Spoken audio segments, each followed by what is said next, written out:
السلام علیکم ورحمۃ اللہ وبرکاتہ۔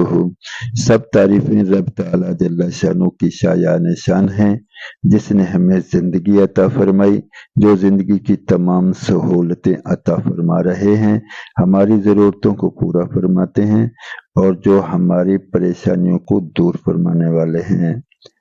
لاکھوں کروڑوں اربوں خربوں درود و سلام علی محمد وعلی آلہ واصحابہ وبارک وسلم۔ جزا اللہ عنا محمد ما وآلہ، اللہم صلی علی محمد کما تحب وترضی۔ آج کی ویڈیو کی طرف بڑھنے سے پہلے گزارش ہے کہ ان گزارشات کو پوری توجہ کے ساتھ رب تعالیٰ جل شانہ کی رضا کے لیے اور عمل کی نیت سے سنیں، دوست احباب عزیز و اقارب میں اس کو شیئر کریں۔ ممکن ہے جس کو یہ بات پہنچائی جا رہی ہو وہ ہم سے زیادہ عمل کرنے والا بن جائے۔ اگر ایسا ہو گیا تو اس کی مغفرت بھی ہوگی اور انشاءاللہ ہماری بھی مغفرت کا ذریعہ اور سبب بنے گا۔ تو چلیں بڑھتے ہیں آج کی ویڈیو کی طرف۔ ہماری آج کی ویڈیو کا عنوان ہے حسن اخلاق۔ سورہ لقمان آیت نمبر 16 سے 19۔ حضرت لقمان نے اپنے بیٹے کو نصیحت کی اور لوگوں سے بے رخی کا برتاؤ نہ کیا کرو اور زمین پر متکبرانہ چال سے نہ چلا کرو۔ بے شک رب تعالیٰ جل شانہ کسی تکبر کرنے والے، شیخی مارنے والے کو پسند نہیں کرتے، اور اپنی چال میں اعتدال اختیار کرو اور بولنے میں اپنی آواز کو پست کرو، یعنی شور مت مچاؤ۔ اگر اونچی آواز سے بولنا ہی کوئی کمال ہوتا تو گدھے کی آواز اچھی ہوتی، جبکہ آوازوں میں سب سے بری آواز گدھوں کی آواز ہے۔ ابو داؤد شریف حدیث نمبر 4798۔ حضرت عائشہ رضی اللہ عنہا فرماتی ہیں، میں نے نبی مکرم صلی اللہ علیہ وسلم کو ارشاد فرماتے ہوئے سنا، مومن اپنے اخلاق کی وجہ سے روزہ رکھنے والے اور رات بھر عبادت کرنے والے کے درجہ کو حاصل کر لیتا ہے۔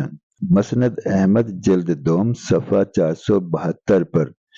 حضرت ابو ہریرہ رضی اللہ عنہ سے روایت ہے کہ نبی مکرم حضرت محمد رسول اللہ صلی اللہ علیہ وسلم نے ارشاد فرمایا، ایمان والوں میں کامل ترین مومن وہ ہے جس کے اخلاق سب سے اچھے ہوں، اور تم میں سے وہ لوگ سب سے بہتر ہیں جو اپنی بیویوں کے ساتھ برتاؤ میں سب سے اچھے ہوں۔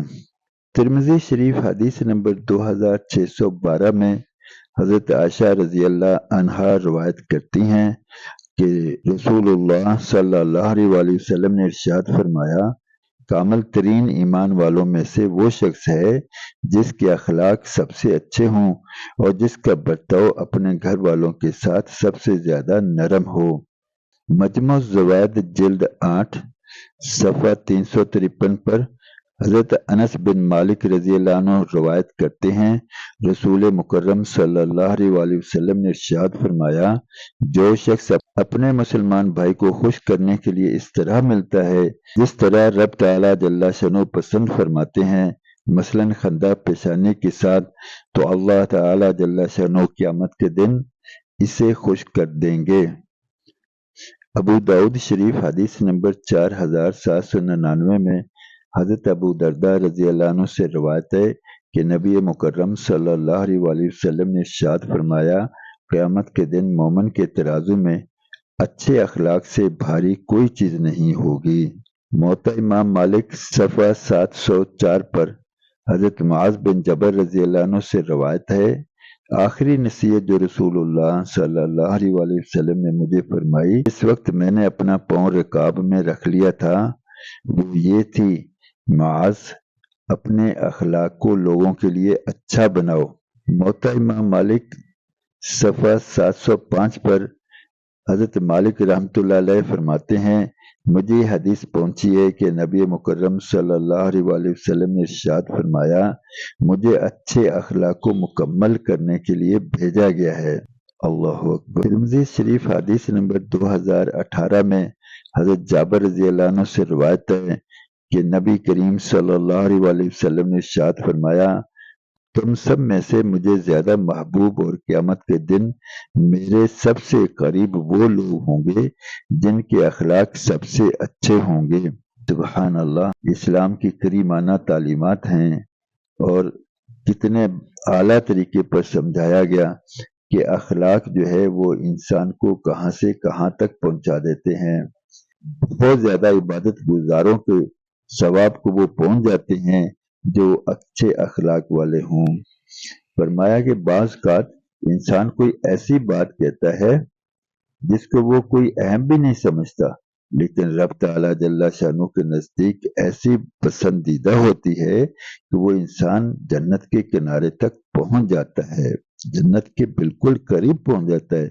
اور اگر کوئی بری بات کہی جس کو اس نے کوئی اہم بھی نہ سمجھا، لیکن رب تعالیٰ جل شانہ کے ہاں ایسی مبغوض ہے کہ وہ اسے جہنم کے دروازے تک پہنچا دیتی ہے۔ تو ہمیں اپنے اخلاق پر بہت زیادہ توجہ دینے کی ضرورت ہے کہ یہ ہمارے لیے بخشش کا ذریعہ بھی ہیں اور پکڑ کا ذریعہ بھی۔ خاص ہے کہ ان گزارشات کو اپنے دوست احباب عزیز و اقارب میں شیئر کریں، ان کو بھی نیکی کی طرف لانے کی کوشش اور محنت کریں۔ جو انسان اس دنیا میں دوسروں کو نیکی کی طرف لانے کی کوشش کرے گا، اچھے اخلاق کی طرف لانے کی کوشش کرے گا، رب تعالیٰ جل شانہ کی تابع داری اور محمد کریم رؤوف الرحیم صلی اللہ علیہ وآلہ وسلم کی تابع داری کے لیے کوشش کرے گا، جو بھی اس کی محنت سے نیکی کی طرف آئیں گے، انشاءاللہ اس محنت کرنے والوں کو ان کے برابر ثواب ملے گا، جبکہ ان کے ثواب میں کچھ کمی نہیں ہوگی۔ رب تعالیٰ جل شانہ ہماری دنیا آخرت اچھی بنا دیں، حق کے ساتھ مزین فرمائیں۔ جزاکم اللہ خیر و احسن الجزا۔ اب تک کے لیے اتنا ہی، انشاءاللہ ملتے ہیں اگلی ویڈیو میں۔ السلام علیکم ورحمۃ اللہ وبرکاتہ۔